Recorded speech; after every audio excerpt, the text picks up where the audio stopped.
नमस्कार। आप देख रहे हैं स्पेशल कवरेज न्यूज। मैं हूं आपके साथ शिव कुमार। मेरे साथ हैं वरिष्ठ पत्रकार प्रभाकर मिश्र जी। प्रभाकर जी का बहुत बहुत स्वागत, बहुत बहुत अभिनंदन। मोदी जी की समस्याएं ठीक नहीं हो रही हैं। मैं उन्हें सलाह दे रहा हूं कि इस समय किसी अच्छे ज्योतिष से मिलकर अपना राहु केतु और इन सब ग्रह दशाओं को दिखवा लें तो बेहतर होगा। कल 3 सीटों पर उपचुनाव हुआ, परिणाम आपके समक्ष हैं। लोगों का विश्लेषण तो यह है कि गुजरात सीट पर भी बीजेपी कमजोर हुई, 1 लाख की जीत 30,000 पर आ गई।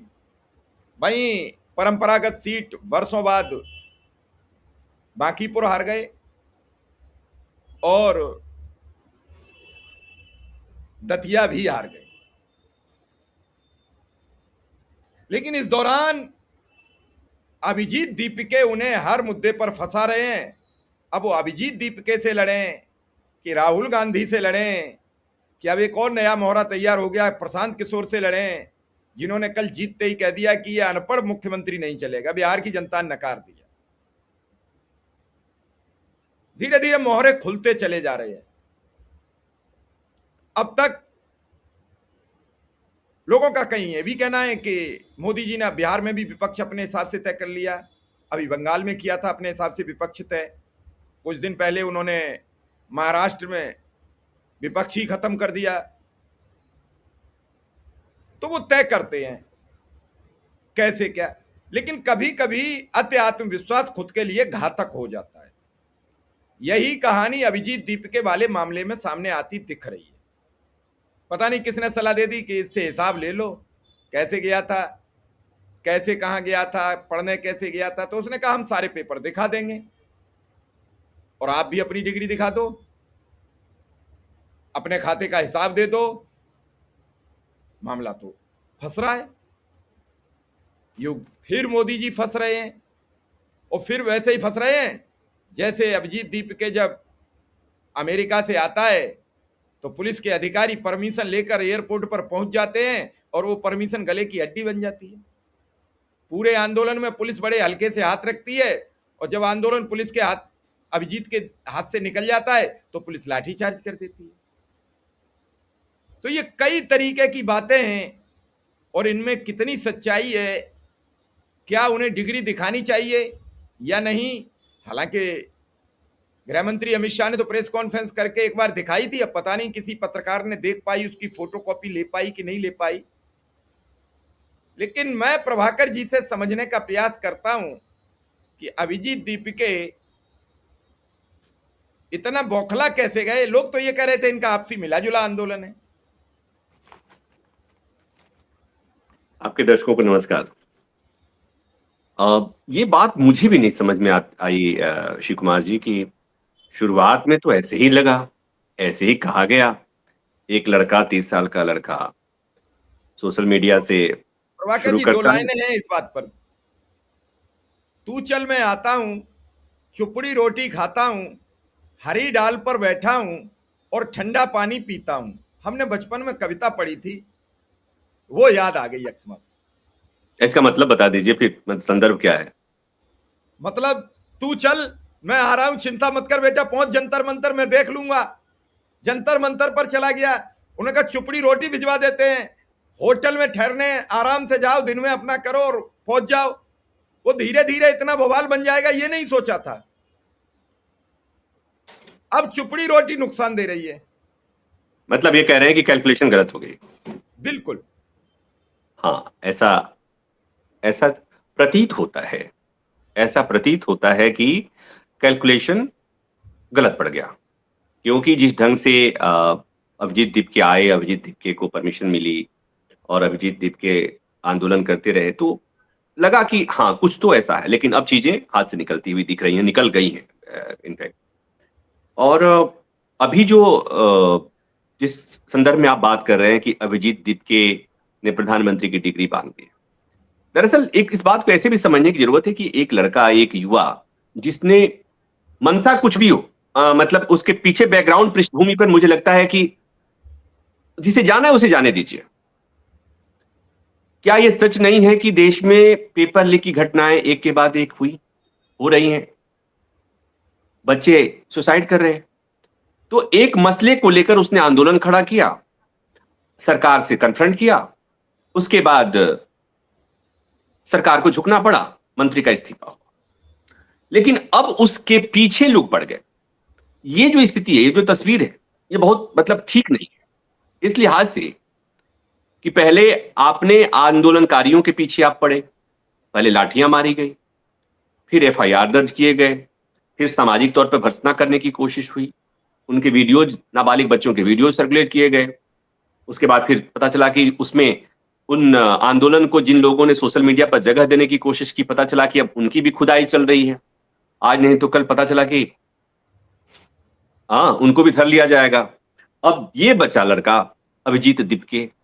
अब अभिजीत दीपके को लेकर के आरटीआई डाली गई। अब आरटीआई डाली गई ये कहते हुए कि भाई एक रिटायर्ड जेई का बेटा अमेरिका पढ़ने कैसे जा सकता है, बोस्टन यूनिवर्सिटी में कैसे पढ़ सकता है। ये एक सवाल जो है ना शिव कुमार जी, मुझे बात समझ में आती है, ये डिमीनिंग है, ये डिमीन करने वाला सवाल है कि क्या हम्बल बैकग्राउंड का लड़का बाहर नहीं जा सकता पढ़ने?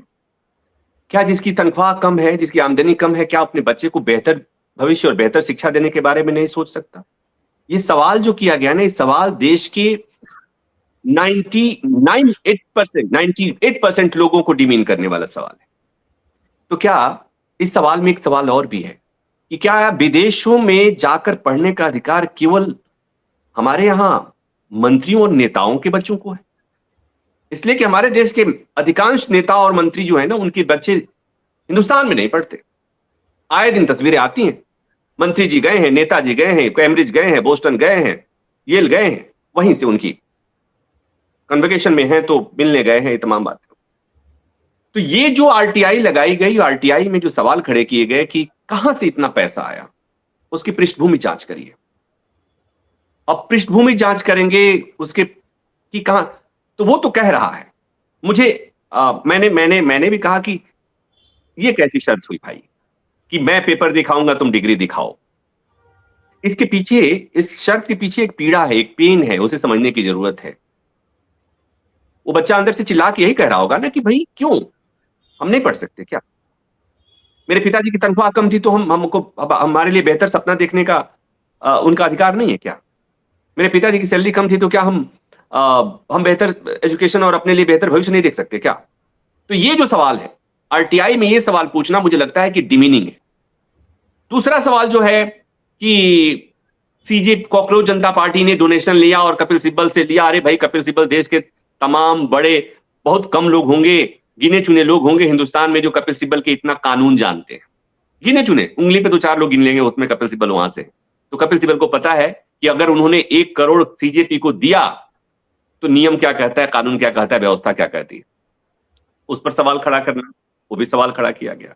तो ये ठीक है, वो सवाल करिए, कानून से जांच करिए, लेकिन यहां मोटिव जो दिख रहा है, इंटेंशन जो दिख रहा है, इंटेंशन दिख रहा है कि जो आंदोलन करेगा उसको हम ये हुआ ना, ये तो हालांकि अक्सर इस आंदोलन में होता है। आपने किसान आंदोलन, फिर मैं कहूंगा किसान आंदोलन के दौरान आपने देखा कि प्रत्येक नेताओं के पिछवाड़े को उगाड़ने की कोशिश की गई। तो मैं तो ये कहता हूं कि आंदोलन रोज बुला लिया जाता था, उसमें चाय पानी करा के वापस भेज दिया जाता था, यही पता नहीं होता था बुलाया क्यों गया और भेजा क्यों गया।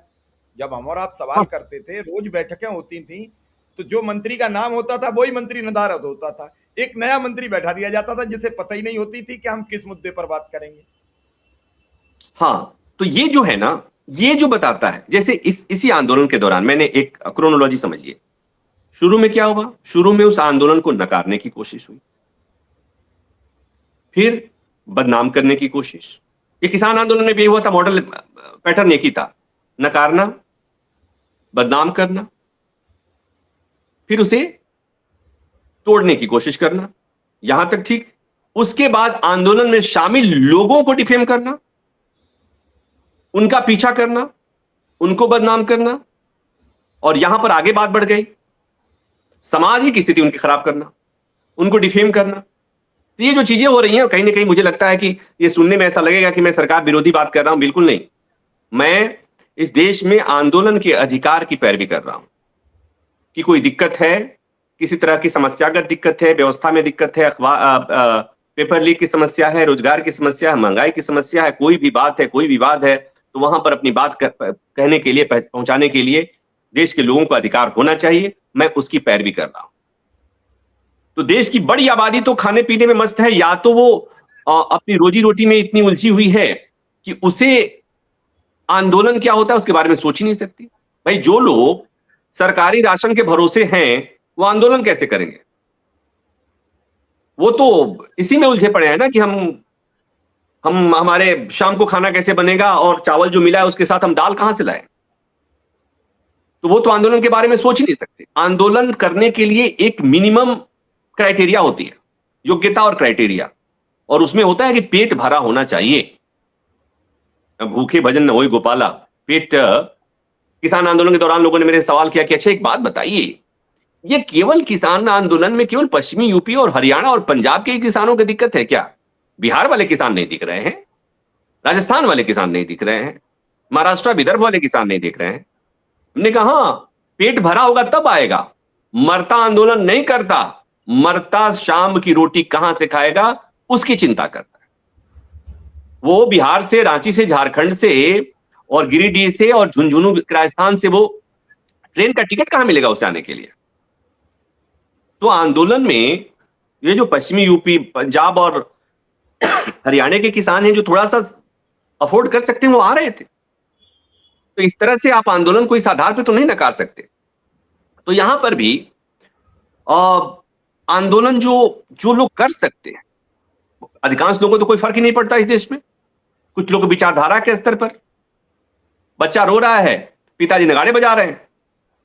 बच्चा नीट की परीक्षा में दोबारा बैठने के लिए फपक फपक के रो रहा है, पिताजी जो है वो कह रहे हैं कि नहीं नहीं, हुआ है तो ठीक ही हुआ है, किए हैं तो ठीक ही हुआ होगा। तो ऐसे में बहुत मुट्ठी भर लोग हैं जो डिसेंटिंग वॉइस है, जो आवाज उठा सकते हैं किसी समस्या को लेकर, लोकतंत्र के हक में आवाज उठाने वाले हैं। अगर उन्हें भी आप तरह तरह से डिफेम करने की कोशिश करेंगे, उसे डिमीन करने की कोशिश करेंगे, बदनाम करने की कोशिश करेंगे, मुझे लगता है कि ये घातक है, ये नहीं होना चाहिए। और एक बात और आपने देखा होगा, अभी मैं कह रहा हूं कि जिन लोगों को दो स्थिति बनती है। एक में तो स्थिति होती है कि सरकार उसे सम्मान देता हुआ दिखती है। भाई, दो मंत्री जिस आदमी से बात कर रहे हैं, मतलब सरकार तो सम्मान दे रही है ना। किसान आंदोलन में विज्ञान भवन में जिन किसान नेताओं को बैठा करके कई राउंड, 10-10, 11, 12 राउंड की मीटिंग हो रही थी, सरकार के मंत्री बैठ के मीटिंग कर रहे थे, उन्हीं में से कुछ लोग बाहर वालों कह रहे ये तो खालिस्तानी है, ये तो देशद्रोही है। तो ये भी एक पैरेलल में चलता है। तो दरअसल फिर जूता और प्याज वाली बात आ जाती है, मैं वहां दोहराना नहीं चाहता, ये सुनने में बड़ा खराब लगता है। तो यहां पर भी आपने क्या किया?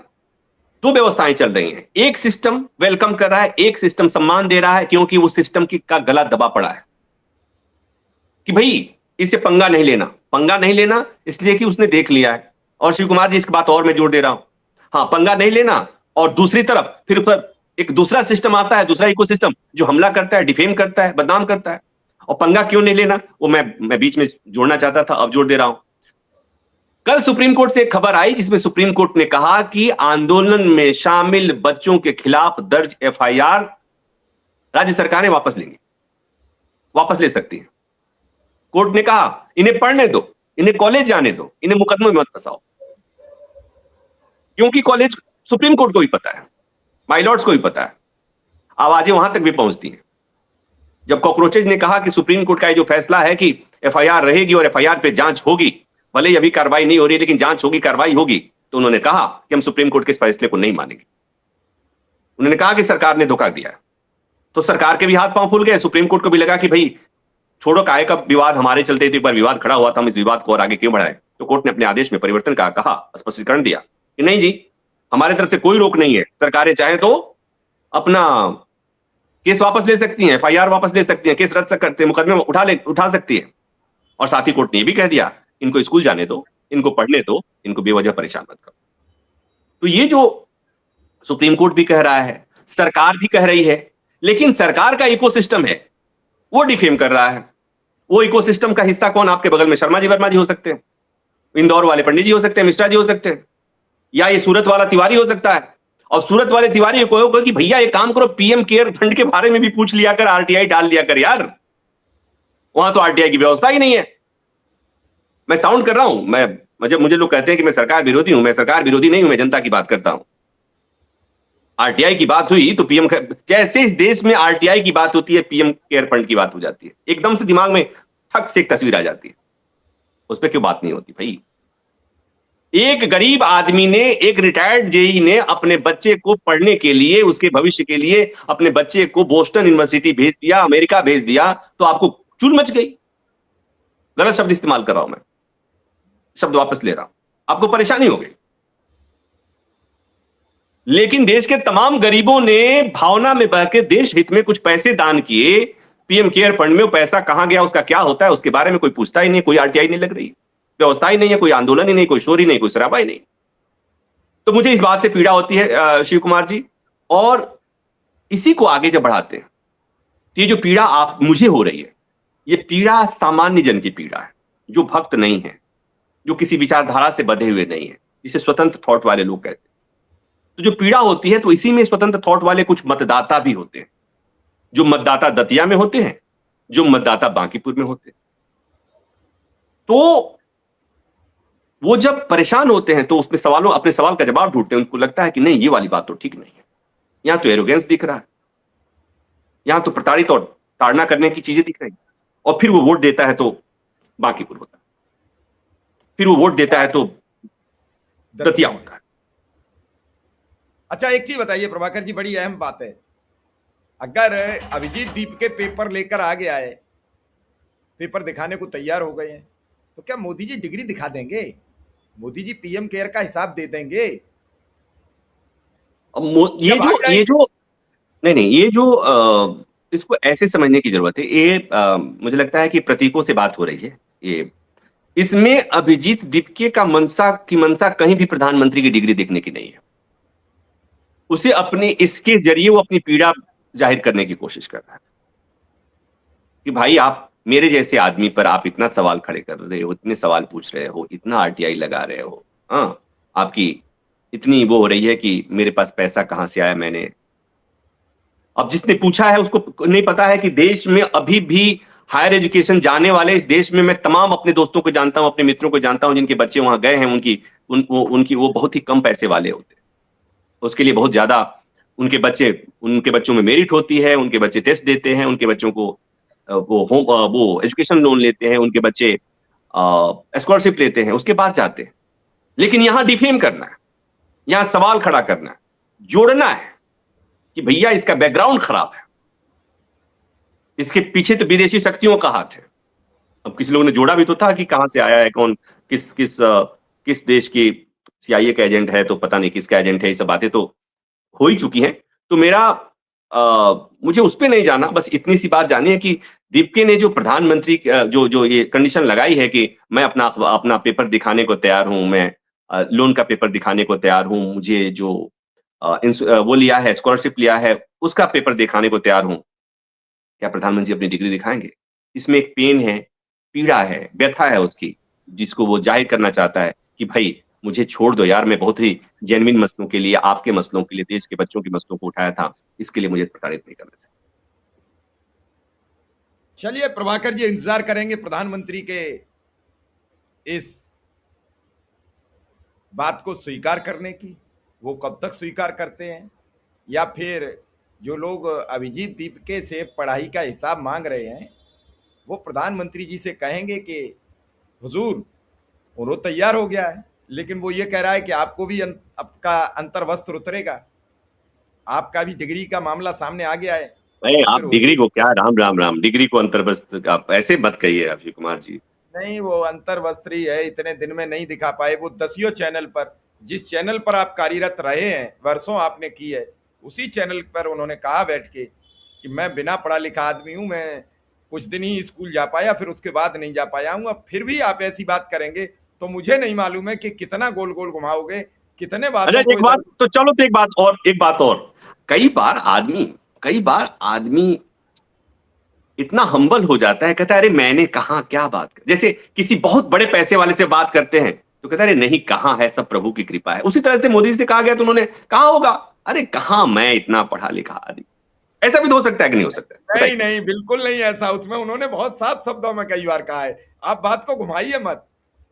बात संस्थान पे आई तो फिर जुबान लड़खड़ाई, बात संस्थान पर आई तो जुबान लड़खड़ाई, नहीं नहीं, या बात मैं प्रधानमंत्री पे आई तो जुबान लड़खड़ाई। भाई देखो, प्रधानमंत्री जी तो प्रधानमंत्री जी है ना। प्रधानमंत्री जी जो लिखते हैं, बोलते हैं, तो उसमें कहीं आपको कहीं कमी दिखती है, विद्वता की कमी दिखती है? अरे कुछ स्कूलिंग होती है, कुछ ऐसे भी पढ़ा जाता है, इसमें कहाँ कोई दिक्कत है? मुझे उधर मत ले जाइए। फिर क्या कमी तब देखेंगे इस देश का युवा, जब कहीं का नहीं रहेगा।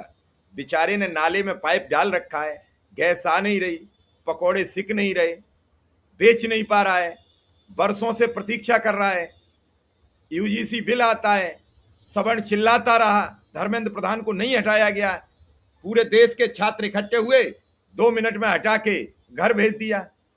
अब अमित शाह और मोदी क्यों नहीं संसद जा पा रहे हैं? कई सवाल हैं जो इस देश का जनमानस पूछना चाहता है। नरोत्तम मिश्रा का क्या होगा, जिन्होंने बाजार बंद कराया था? उनके समर्थकों ने गालियां दी थी, फिर उन्होंने बड़े भारी मन से कहा रोते हुए, किसी में औकात नहीं थी, ये बड़े लोगों ने टिकट काटा है। उन्हीं बड़े लोगों को गालियां दी थी लोगों ने।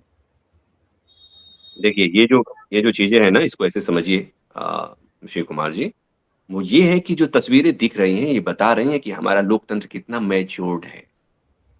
हाँ, अच्छा भाई, ये परिपक्व है। पता नहीं था प्रभु, कहाँ हैं आप? इतने दिन तक कहाँ छिपे रहे कि इतने मैच्योर्ड लोकतंत्र को कहाँ तक छिपा के रखा अब तक? हमारा लोकतंत्र इतना परिपक्व है कि जब कोई मंत्री, चाहे वो गृह मंत्री ही क्यों नहीं हो, अब जब अपने पजामे से बाहर जाता है तो उसे सजा मिलती है। दुनिया की सबसे बड़ी पार्टी को सजा मिलती है। मैं इसीलिए कहा कि दतिया और बांकीपुर के संदेश को समझिए, ये लोकतंत्र, जीवंत लोकतंत्र को दिखाता है। ये दिखाता है कि अपने मतदाताओं को टेकन फॉर ग्रांटेड मत लीजिए। अपने मतदाताओं को मत समझिए कि हमारे पॉकेट के हैं, जब होगा हम इस्तेमाल कर लेंगे। हाँ, तो ये जो मैं बता रहा हूं, ये परिपक्व लोकतंत्र का की निशानी है। जब उनकी भावनाओं पे, अहम पे चोट करोगे, वो आपके चोट करेंगे, आप पर चलिए भी। चलिए, देखेंगे इस चोट का असर कितना दिखेगा। फिलहाल इस खबर को यहीं विराम देंगे। आपने समय दिया इसके लिए आपका बहुत बहुत आभार, बहुत बहुत धन्यवाद। धन्यवाद। Thank you, thank you.